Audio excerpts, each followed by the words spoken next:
Ahojte lidi, takže rozbijeme tady Joška, pana Joška, ahoj Joško, čau. Tady máme ovčáka německého, který má 5 rokov. A jdeme rozbíjet. To ne. No ještě si rozbil to okno. On zakryl SPZ-ko, jo. Bož. Vidíte, autičko už nemá kolo, máš mojí bílé. Je na druhé straně to koleso. Autičko nemá koleso. Já už vezmu.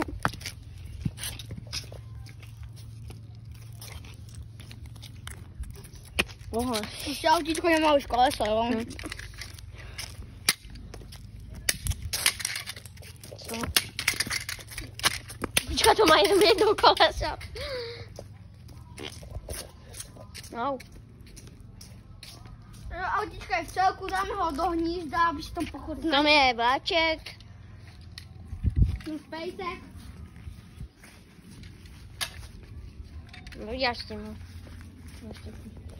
Já to tady ničím rostík. Prostě náš pejsek je hodně dobrý, takže je furt tam leží a nic nedělá.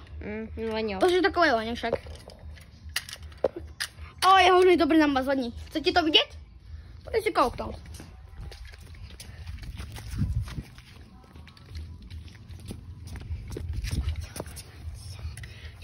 To je Johnny. To je Johnny. Jmenuje se Johnny, má 5 roků, je hodně odolný, hodně zúrivej, nebo tady naši susedí mají takového psa a co je úplně na hlavu, takže takový bílej, nevím, co to je za rasa. Například předevčírem se například pokousali, jo, Johnny mu se něco stalo, tamtému něco se stalo. Johnny je takovej... Hlavně náš Benny si popral s tímhle psem ještě, ale například Johnny je levý krát, lebo má srdc jak lev. Ano, a ona nejradši má toto malovaně.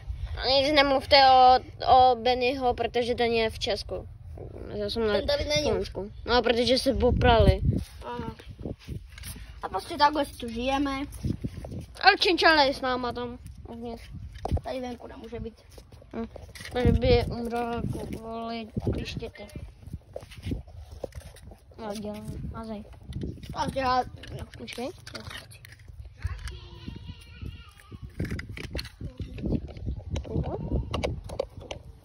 Mazej. Hotovo, už je kabriolet. Víte, se nic nezničilo. To můžu opravit hned.